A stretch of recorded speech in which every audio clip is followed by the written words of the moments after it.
لله رب العالمين، والصلاة والسلام على سيد الأنبياء والمرسلين وعلى آله وصحبه أجمعين. أعوذ بالله من الشيطان الرجيم. بسم الله الرحمن الرحيم. تلك حدود الله ومن يطع الله ورسوله يدخله جنات تجري من تحتها الأنهار خالدين فيها وذلك الفوز العظيم. ومن يعص الله ورسوله ويتعدى حدوده يدخله نارا خالدا فيها وله عذاب مهين. صدق الله مولانا العظيم. محترم سامعین اکرام، جو ہماری بات چل رہی تھی اور کل ہم نے جس موضوع پر بات کی تھی وہ ایک ایسا اللہ رب العزت کا حکم تھا اور یہ کہ جس کو مسلمان عام طور پر اپنے عمل کرنے میں عملی اعتبار سے تقریباً اسلام سے باہر سمجھ چکے ہیں، یعنی اس پر عمل کرتے ہی نہیں ہیں، جبکہ اس حکم کی اہمیت اتنی ہے کہ اللہ رب العزت نے باقاعدہ اس کے ایک چھوٹے چھوٹے جز کو، ایک چھوٹے چھوٹے حصے کو قرآن کریم میں بیان کیا ہے، اور صرف بیان کر کر اللہ رب العزت رک نہیں گئے، بلکہ ان کو ایک خاص قسم کے الفاظ کے ساتھ اللہ رب العزت نے بیان کیا۔ وراثت کا جب پورا مسئلہ اللہ رب العزت نے بیان کر دیا، پوری تفصیل بیان کر دی، تو اس کے بعد اللہ تعالیٰ نے کہا تلک حدود اللہ، یہ اللہ رب العزت کے حدود ہیں، یعنی یہ ایسے باؤنڈیشنس ہیں جن کو اللہ رب العزت نے باؤنڈ کیا ہے، جن کو اللہ رب العزت نے بنایا ہے، اور جو اللہ رب العزت کے متعین احکام ہے، جو ان پر عمل کرے گا تو اللہ رب العزت کہتے ہیں کہ اس کو دو انعام دیں گے۔ ایک انعام تو یہ ہوگا کہ اللہ رب العزت اس کو جنت میں داخل کریں گے اور وہ ہمیشہ جنت میں رہے گا، اور وراثت کے حقوق ادا کرنے کو، کہ جن وارثین کا، جن لوگوں کا وراثت کے مال میں حصہ ہے، ان کو ادا کر دیا جائے، تو اللہ رب العزت نے اس ادا کرنے کو کامیابی کہا ہے، اور جو ادا نہ کرے اس کو اللہ رب العزت نے کہا ہے کہ اس نے اللہ رب العزت کی نافرمانی کی۔ وَمَن يَعْصِ اللَّهَ وَرَسُولَهُ، کہ سب سے پہلا تو اس نے یہ کیا کہ اللہ کے حکم کے خلاف کیا، اللہ کے حکم کو نہیں مانا۔ وَيَتَعَدَّ حُدُودَهُ، اور اللہ رب العزت نے جو باؤنڈیشنز کھینچی تھی، جو باؤنڈیشنز وراثت کے لیے بنائی تھی، جو گائیڈ لائن اور جو گائیڈنس دیے تھے، اس نے اس کو فلان دیا اور اس نے اس کی مخالفت کر دی۔ ظاہر سی بات ہے کہ قانونی طور پر کوئی چیز اہمیت کے ساتھ بیان کی جائے، پھر بھی انسان اس کی مخالفت کرے تو اس کی سزا بھی بڑی ہوتی ہے۔ اللہ رب العزت نے کہا ہے کہ تم نے اس طرح سے مخالفت کری ہے تو اب تمہاری سزا یہ ہے کہ تم ہمیشہ ہمیشہ کے لیے جہنم میں رہو گے، اور جہنم کے اندر ایسا عذاب ہوگا جو بہت زیادہ تکلیف پہنچانے والا ہوگا، ذلیل کرنے والا ہوگا۔ یہ وراثت کے تعلق سے بیان کیا گیا ہے، جو اللہ رب العزت نے بیان کیا ہے۔ آج کل غیر مسلموں کی طرح مسلمانوں میں بھی وراثت کے تعلق سے غفلت بہت زیادہ عام ہو گئی ہے، بلکہ یہ ایک دل کی بیماری بن گئی ہے، اور ایسی بیماری بن گئی ہے کہ مسلمان اولا تو اس پر عمل کرتا ہی نہیں ہے، اور بالکل اس طرح سے اس کو چھوڑ دیتا ہے کہ یہ بھی کوئی کرنے کی چیز ہے، گویا کہ عملی طور پر یہ سمجھتا ہے کہ یہ کوئی بہت زیادہ اہم چیز نہیں ہے، اور بڑے بڑے دیندار جنہوں نے بڑے بڑے دین کے لیبل لگا رکھے ہیں، اور سماج میں، معاشرے میں بہت قدر کی نگاہ سے ان کو دیکھا جاتا ہے، لوگ بات دینی معاملے میں ان کی مثالیں دیتے ہیں کہ آپ کو دیندار بننا ہے تو فلاں کی طرح بنیے، تو ایسے لوگ بھی جو ہے نا وراثت کے معاملے میں دو نمبری کے اندر ہے، وہ بھی ہم دینے کے لیے تیار نہیں ہے، چونکہ مال کا متوازن نظر آتا ہے۔ ظاہری طور پر مال کا ہوتا ہوا نظر آ رہا ہے کہ اگر ہم اپنی بہن بیٹیوں کا، اپنے بھائیوں کا، اپنے ماں باپ کا حق اگر دے دیا جائے گا جو ہمارے گھر وراثت ہے اس میں سے، تو ہمارا مال کم ہو جائے گا اور جو ہے ہماری کنڈیشن ایک فقیر کی طرح ہو جائے گی۔ اگر ہم 10 لاکھ وراثت کے دیں گے تو پھر 1 کروڑ کا وہ 90 لاکھ رہ جائے گا۔ اگر ایک مکان وراثت کے طور پہ دے گئے تو پہلے 10 مکان کا گروہ ہو جائیں گے، میری تو لاکھوں کی سمپتی چلی جائے گی۔ نیت خلافت ہو چکی ہے۔ جن لوگوں کا یہ معاملہ ہے وہ سوچیں کہ اللہ رب العزت ان کو ایک خبر دے رہے ہیں کہ تم اللہ کی نافرمانی کر رہے ہو، اور اگر وراثت کو ادا نہیں کرو گے تو چاہے دنیا والے تمہارے نام کی، تمہارے دیندار ہونے کی، تمہارے پاک باز ہونے کی، تمہارے متقی اور پرہیزگار ہونے کی قسم کھانے لگے، تمہاری مثال بڑی بڑی جگہ سے دی جانے لگے، بڑے بڑے اسٹیجوں پر، بڑے بڑے ممبروں پر تمہارا تذکرہ ہونے لگے، اور لوگوں کی بڑی تعداد تمہارے پیچھے چلنے لگے، لیکن اگر تم نے وراثت کا حق ادا نہیں کیا اللہ تمہیں اٹھا کر جہنم میں ڈال دے گا۔ یہ ایک سیدھا سا قرآن کا اعلان ہے، اور جو مسلمان عمل بھی کرتے ہیں تو اس کے اندر اتنی گلیاں نکالنے کی کوشش کرتے ہیں، اتنے ہیلے اور بہانے کرتے ہیں کہ بس کیسے نہ کیسے یہ وراثت کا مال ہمارے پاس باقی رہ جائے۔ جو وراثت کے مستحق ہیں جن کو دینے کے لیے اللہ نے سیدھا سیدھا قرآن میں کہہ دیا کہ چپ چاپ دے دو، ان تک نہ پہنچے۔ ان میں سے ایک بہانہ کیا ہوتا ہے کہ سب بہن بیٹیوں کو وراثت دے کر کیا کریں گے؟ ہم نے تو ہماری بہن کو بھی جہیز دے دیا تھا شادی میں، اور ہمارا ابا نے ہماری جو ہے نا بہن کو جہیز دیا تھا، ہم بھی اپنی بیٹی کو جہیز دے چکے، اور ماشاء اللہ ہم نے شادی بھی کری تھی، 1 لاکھ لوگوں کو ہم نے کھانا کیا تھا، اور 1 کروڑ روپیہ ہم نے خرچ کیا تھا، اور 1000 قسم کی اس میں ویرائٹی تھی، اور رنگیاں بھی ہم نے نچوائی تھی اس میں، اور ہم نے کشمیری کپلس بھی اس میں بلائے تھے۔ تو ہماری شادی اتنی مہنگی ہو گئی تھی، وہ سارا خرچہ تھا کیوں؟ وہ ہماری بہن کے لیے ہی تو تھا، ہماری بیٹی کے لیے ہی تو تھا۔ جب ان کے نام پر اتنا خرچہ ہو گیا، اب ہم وراثت ان کو کیوں دیں گے؟ یہ بہانہ بہت اچھے لوگ کرتے ہیں، چہروں پہ بڑی بڑی داڑیاں آپ کو دی جائیں گی ایسا بہانے کرنے والوں کے، اور سروں پہ ٹوپیاں دی جائیں گی، وراثت کے نام پہ سب بھاگتے ہوئے نظر آتے ہیں۔ اگر کوئی ایسا کہتا ہے تو وہ یاد رکھے جہیز کی اسلام میں کوئی حقیقت نہیں ہے۔ اللہ رب العزت نے کہا ہے جہیز مت دو، وراثت کا حق دو۔ جو تمہارے باپ کے مال میں تمہاری بہن کا حق ہے، تمہارے مال میں تمہاری بیٹی کا حق ہے، جو تمہاری ماں کا حق ہے تمہارے باپ کے مال میں، اور اس کی تفصیلات باقاعدہ اللہ رب العزت نے بیان کی ہے۔ تو ایک ہندوانہ رسم پر عمل کرنے کی وجہ سے کوئی یہ کہتا ہے کہ صاحب ہم نے تو ایسا کر دیا تیرے باپ نے کرائے، جس نے بھی کرائے، اللہ کے سوٹے کھانے کے لیے تیار رہا، اگر وراثت کام نہیں دیتے، وہ بھی ایک گناہ کا کام کیا ہے۔ یہ بہت سخت چیز ہے۔ اسی طرح ایک بہانہ کیا کرتے ہیں کہ سب بہنوں کو حج کرا دیں گے، یا ہم نے تو حج کرا دیا تھا، بہنوں کو بھی ہم نے ساتھ میں بھیجا تھا، تقریباً 12 لاکھ حج کا خرچہ تھا، 15 لاکھ حج کا خرچہ تھا۔ ہم نے عمرہ بھی کرایا تھا پوری فیملی کے ساتھ، بہن کے 3 بچے ہیں تو وہ لوگ ہو گئے 5 لوگوں کو ہم نے عمرہ کرایا تھا، اتنا خرچہ آ گیا تھا۔ اس طرح سے تو آپ وراثت کی کیا ضرورت ہے؟ یاد رکھیے کہ حج کرنا، عمرہ کرنا کوئی ضروری نہیں تھا، حج کرنا بہنوں کے اوپر ضروری تھا، اگر ان کے پاس مال تھا، تمہارے اوپر کرانا ضروری نہیں تھا۔ تو ایکسٹرا کاموں کی اللہ نہیں پوچھے گا، اللہ پوچھے گا 5 ٹائم کے فرض پڑے تھے، رمضان کے روزے رکھے تھے، اس کے علاوہ تم 5 ٹائم کے فرض چھوڑے رکھو اور صبح سے شام تک سر سجدے میں رکھے رکھو، اللہ کو اس سے مطلب نہیں ہے۔ اللہ بولے گا ہم نے جو حکم دیا تھا اس کو فالو کیا، تو اللہ نے یہ حکم نہیں دیا تھا کہ جو ہے نا بہنوں کو حج کرانا، وراثت کو حکم دیا تھا۔ یہ چوتیا دنیا والوں کو کاٹنا اللہ کا نہیں کٹے گا، جو یہ بنانے کی کوشش کی جاتی ہے نا، ہم نے تو یہ کام کر دیا تھا، ہم نے تو یہ کام کر دیا تھا۔ اسی طرح ایک بہنوں کی غربت کا فائدہ اٹھایا جاتا ہے کہ بہنیں بولے بھی نہیں، وہ کمزور ہے تو کسی مہینے 5000 کا راشن ڈلا دیا، کسی مہینے 2000 کا راشن ڈلا دیا، اور کبھی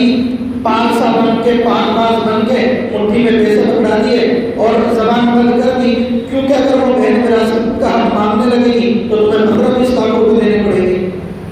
اس لیے ان کو تھوڑی تھوڑی رقم دیے جاؤ اور ان کا منہ بند رکھے جاؤ، وہ رقم ان کے منہ میں ڈالے جاؤ، یہ بہانہ بنایا جاتا ہے۔ یہ ہمارے سماج کے بہانے ہیں جو ہمارے سماج میں بنتے ہیں۔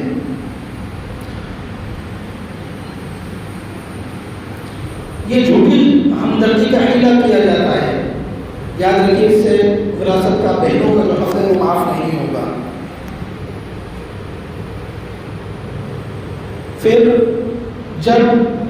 کوئی اور ٹھیک ٹھاک سا دیندار ہوتا ہے، باپ سا ہوتا ہے، تو وہ ایک اور بہانہ کرتا ہے۔ ہاں ایک بہانہ اور چلتا ہے ہمارے سماج میں،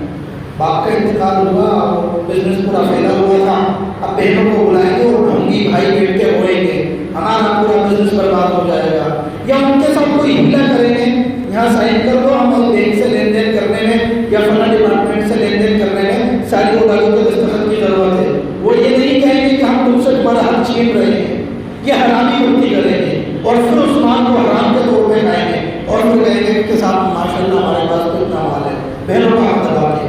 یہ حرام خوری بہت ذمہ داری کے ساتھ کہہ رہا ہوں، جو بھی ایسا کرتا ہے وہ حرام خوری کرتا ہے، وہ جہنم کے انگارے اپنے پیٹ کے اندر بھر رہا ہے، اپنی اولادوں کو جہنم کے انگارے بھر کر دے کر جا رہا ہے۔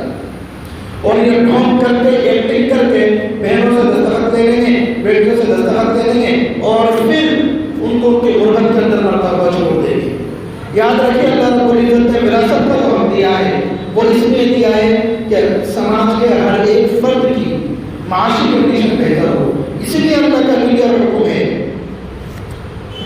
کہ مما قل منه او كثر، وراثت کے مال میں ایک بسکٹ کا پیکٹ ہے، ایک سونے کا بسکٹ ہے، ایک چاندی کا بسکٹ ہے، 1 کلو سونا ہے، 100 کلو سونا ہے، 1 روپے ہے، 10 روپے ہے، 10 لاکھ ہے، 10 کروڑ ہے، وہ سب وراثت کا مال ہے، تقسیم اسی حساب سے ہوگا۔ ہمارا معاشرہ بھول چکا کہ یہ بھی کوئی قرآن کا حکم ہے، یہ بھی کوئی کرنے کی چیز ہے، اور جو لوگ معاشرے کے دوسرے خاندان میں ایسے لوگ ہوتے ہیں، صاحب تم یہ کام نہیں کرو گے تو اللہ ناراض ہو جائے گا، تم یہ کام نہیں کرو گے تو اللہ ناراض ہو جائے گا، تم شادیوں میں رنڈیاں نہیں جاؤ گے، جو یہ کہتے ہیں جب وراثت کا مسئلہ آتا ہے ان کی زبانوں کے اوپر جو ہے نا ربڑ لگ جاتا ہے، کون آ جاتا ہے تو بولے گی نہیں، چونکہ خود کو بھی دینا پڑے گا۔ پھر ایک ہمارے سماج کے اندر بہانہ کیا چلتا ہے کہ سر وہ ہم نے گھر میں اٹھا کر مشورہ کیا تھا، ہماری بہنوں کو تو ہم معاف کر دیا، بہن غریب ہے۔ میں آپ کو ایک واقعہ بتاتا ہوں، جے پور کا واقعہ ہے،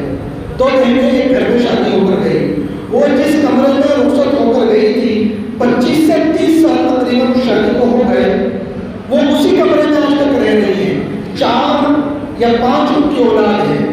وہ اسی میں رہ رہے ہیں، اسی میں کھانا بن رہا ہے، اسی میں سو رہے ہیں، سب کچھ اسی میں ہو رہا ہے، لیکن اور ان کے باپ کی جو پراپرٹی ہے وہ تقریباً 4 سے 5 کروڑ کی ہے۔ اگر وہ بھائی صحیح معنی میں بہنوں کو حصہ دے دے تو بہن کم سے کم سکون سے رہ سکتی ہے اور اپنے ذاتی مکان کی مالک بن سکتی ہے، لیکن نہیں دیں گے، مال کا موقع نظر آ رہا ہے، جہنم کے اندر ان کے پیٹ میں بھریں گے۔ اور پھر کیا ہوتا ہے کہ ہماری بہنوں نے تو حق معاف کر دیا۔ میں آپ کو دارالعلوم دیوبند کا فتویٰ سناتا ہوں اس پر۔ کسی نے سوال کیا دارالعلوم دیوبند کے دارالفتہ میں، میرے والد صاحب کے انتقال کے دوسرے دن میں نے اپنی بہنوں سے کہا کہ یہ مکان بابا کے نام ہے، میں اسے فروخت کر کے تمام بہنوں کو ان کا حصہ دے دوں گا کیونکہ میرے پاس فی الوقت نقدی یعنی کیش نہیں ہے۔ میری بہنوں نے مجھ سے کہا ہمیں نہیں چاہیے، ہم اپنا حصہ معاف کرتے ہیں۔ کلیئر الفاظ جو سوال پوچھا گیا، کیا یہ فیصلہ درست ہے؟ سوال کرنے والے نے یہ پوچھا کہ میں نے بہنوں کو پیشکش کی کہ میں آپ کا حصہ دے دیتا ہوں، یہ مکان بیچ کے جو حصہ بنتا ہے وہ دے دیتا ہوں۔ بہنوں نے کہا ہم معاف کر رہے ہیں۔ تو سوال پوچھنے والے نے پوچھا کہ شریعت کی نظر میں یہ فیصلہ درست ہے؟ آپ جواب سنیے۔ بہنوں کے کہنے سے کہ ہم اپنا حصہ معاف کرتے ہیں، ان کا حصہ ثابت نہیں ہوگا۔ بہن کتنا بھی زبانی طور پر کہہ دے وہ حصہ معاف نہیں ہوگا۔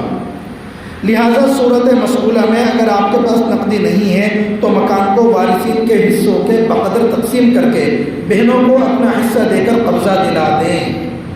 پھر اگر وہ اپنی خوشی سے یعنی ان کے قبضے میں آنے کے بعد وہ اپنی خوشی سے اپنا حصہ چھوڑ دے تو یہ درست ہے۔ آپ دو تو صحیح ان کو، باتوں کے اندر آپ ان کو دکھا رہے ہو، اور اب سب گھر کے اندر اتنے لوگ بیٹھے ہیں، بھائی کے 4 بچے بیٹھے ہیں، تائی ابا بیٹھے ہیں، ماں بیٹھی ہے، تائی ابا بیٹھے ہیں، پتہ نہیں ماما بیٹھے، پورے خاندان کو بٹھا لیا، 100 لوگ بیٹھے اور 3 مہینوں سے بیٹا معاف کر دے، تیرے بھائی ہیں، ان کی گزر کیسے ہوگی، یا ڈھونڈ کیا جاتا ہے. تو اس کو تو بیچاری کو اس خاندان سے رشتہ بھی تو رکھنا ہے، اس کو اس خاندان میں جینا مرنا ہے. وہ کہاں سے وہ مجبور ہو کر کے ٹھیک ہے وہ بہن نہیں جا سکتی. یہ غلام ظلم ہے معاشرے کے اندر کہ عورتوں کے اوپر جو حق اللہ رب العزت نے دے دیا، جس کے لیے قرآن میں آیت اتار دی، آج مسلمان اس سے غافل ہے، پھر اللہ کا عذاب نہیں آئے گا تو کیا ہوگا؟ پھر غربت نہیں رہے گی تو کیا ہوگا؟ پھر ایک آدمی تو مالدار بنتا جائے گا، دوسرا فقیر سے فقیر ہوتا جائے گا. یہی ہوگا معاشرے میں. اس لیے یہ کوئی ہلکی چیز نہیں ہے. میں آپ کو ایک واقعہ بتاتا ہوں. ایک جگہ پر ایک بھائی نے بہن کو اس کے باپ کی مال میں جو وراثت کا حصہ تھا وہ نہیں دیا اور بھائی مر گیا. تو وہ بہن جنازے کے پیچھے پیچھے قبرستان گئی اور قبرستان میں بھی قبر تک گئی، جبکہ وہ جاتی نہیں ہے، درست بھی نہیں ہے. اور جب پورا دفنا دیا تو اس بہن کے جو الفاظ تھا قبر پہ، اس بہن نے تو کہہ دیے، لیکن جو وراثت کا حق نہیں دیتا ان سب کو یہ بددعا لگتی ہے اپنی بہنوں سے. اس بہن نے کہا تھا یا اللہ تو اس قبر میں جو میرا بھائی دفن ہوا ہے اس کو اپنے ثواب سے اسی طرح محروم رکھ جس طرح اس نے پوری زندگی مجھے اپنے باپ کی وراثت سے محروم رکھا تھا. آپ ایک بار امیج کریے کہ آپ کی قبر ہو، میری قبر ہو، میں اور آپ قبر میں ہیں اور اوپر ہماری بہن کھڑا ہو کر یہ بات کہہ رہی ہے کہ یا اللہ اس کو تو اپنی نعمت سے اور جنت سے اور ثواب سے محروم رکھ. اس لیے مال بڑھانا جتنا اللہ حلال طریقے سے دینا بڑھائیے، لیکن اگر بہنوں کا اور بیٹیوں کا حق ہے تو اس کو دیجیے وراثت میں سے. اور اس وقت جس سنت کو چھوڑا جا رہا ہے وہ یہ ہے، ان سنتوں میں سے ایک ہے جو اس کو زندہ کرے گا اس کو 100 شہیدوں کے برابر تقریباً ثواب ملے گا. اس طرح حدیث کا مفہوم ہے، مکمل مجھے یاد نہیں ہے. اس لیے سماج میں اس کی بات کرے، اپنے گھروں میں بھی بات کرے اور اس کو سنجیدگی سے لیں. جس طرح آپ روزے پر عمل کرتے ہیں چونکہ فرض ہے، آپ نماز پڑھتے ہیں چونکہ فرض ہے، آپ زکوٰۃ ادا کرتے ہیں چونکہ فرض ہے، آپ اس پر بھی عمل کریں. یہ بھی اس لیے اللہ کا حکم ہے جس طرح نماز روزے کا حکم ہے. حدیث شریف میں آتا ہے من اخذ شبرا من الارض ظلما فانه يطوقه يوم القيامه من 7 اراضين، کہ جس نے ایک بارش زمین یعنی اتنی سی زمین بھی بطور ظلم لی ہے، بہن کا حصہ تو وہ آیا ہے، تو کیا ہوگا؟ 7 زمین، چونکہ 7 زمین ہے، 7 زمین تک ایک توق بنایا جائے گا، ایک گلے کا پھندا بنایا جائے گا 7 زمین سے، اور اس پھندے کو اس انسان کے گلے میں ڈالا جائے گا. اسی طرح حدیث میں آتا ہے من قطع میراث وارثہ قطع اللہ میراثہ من الجنۃ یوم القیامہ، کہ جو وارثین کی میراث کو دنیا کے اندر ختم کرے گا، اللہ رب العزت اس کا جو جنت میں حصہ ہے، اس کو جو جنت سے حصہ اور ملنا چاہیے، جنت میں جو جگہ ملنی چاہیے، اللہ رب العزت اس کو ختم کر دے گا. اور ہم اللہ رب العزت نے جو کلیئرلی باؤنڈیشنز بتائے ہیں، جو حدود بتائی ہے، یہ حدود لفظ بہت سخت ہے کہ گویا کہ یہ ایسی چیز ہے کہ یہ لکیریں اللہ نے کھینچ دی. اللہ نے کلیئر بتا دیا کہ مرد کو کتنا ملے گا، عورت کو کتنا ملے گا، 2 بہنیں ہیں تو کتنا ملے گا، 3 ہیں تو کتنا ملے گا، باپ کو کتنا ملے گا، ماں کو کتنا ملے گا. ایک چیز کو کلیئر بیان کر دیا. اور پھر یہ اللہ کی ہے جو ہے نا باؤنڈیشن ہو گئی. جو اس کو پامال کرے گا پھر اس کو مبارک ہو جہنم، اور اس کو مبارک ہو جنت کا عذاب، اس کو مبارک ہو کہ جنت کے اندر جو اس کی میراث ختم ہوگی اور اس کو اپنا جہنم کا حصہ مبارک ہو. اس لیے اگر کوئی اس میں مبتلا ہے تو اس پر عمل کرے. اور ہم سب کو یہ فکر کرنی ہے کہ کہیں ایسا تو نہیں کہ ہمارے اوپر ہماری اور اوپر 1 نسل 2 نسل جا کر میراث باقی ہو. اس کے لیے سنجیدگی سے غور و فکر کرنا چاہیے. آپ کو حصے پتہ کر رہے ہیں، آپ شہر کے دارالفتہ سے رابطہ کریں. آپ سمجھ نہیں پا رہے کیسے کرنا ہے، آپ ہم سے رابطہ کریں، ہم آپ کو سمجھائیں گے، پورا